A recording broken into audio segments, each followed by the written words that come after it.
MC Hood Rich.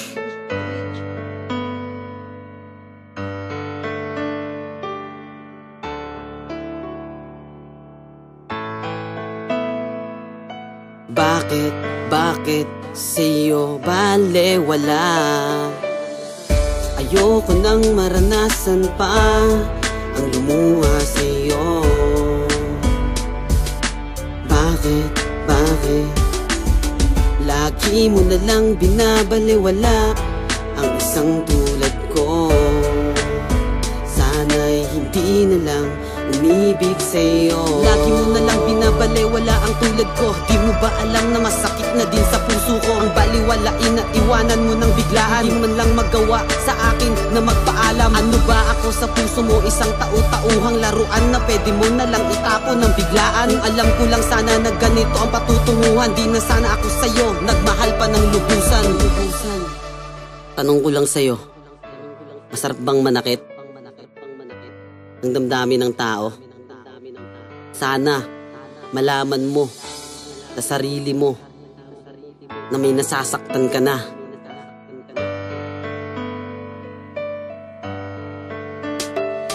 Kaya ngayon ang katanungan ko, pakibigyang sagot. Sobrang sakit na din kasi nang bigla ka na lang nakalimot. Isang katulad ko na sa'yo nagmahal ang tapat. Hindi man lang ba naisip na may masasaktan agad? Ang mabilis mo na pa siya na walang kadahilanan. Hindi man lang tayo nakapag-usap sa punto ng hiwalayan. Ngayon paano ko lilimutin ang isang katulad mo kung ang sagot sa katanungan hanggang ngayon nasa iyo?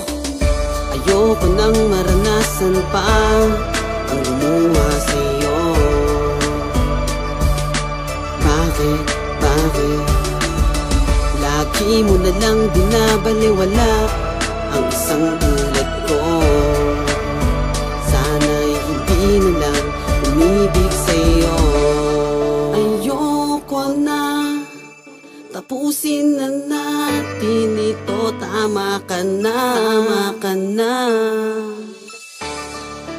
Di na bale ang kapalaran na lang ang magtakda.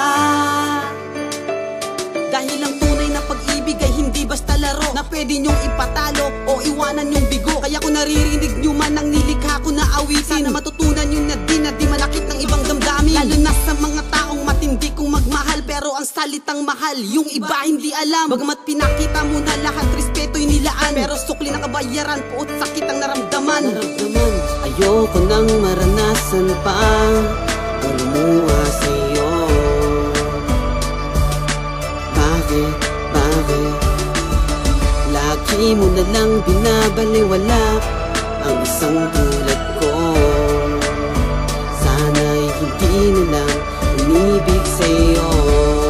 Ayoko na, tapusin na natin ito. Tama ka na.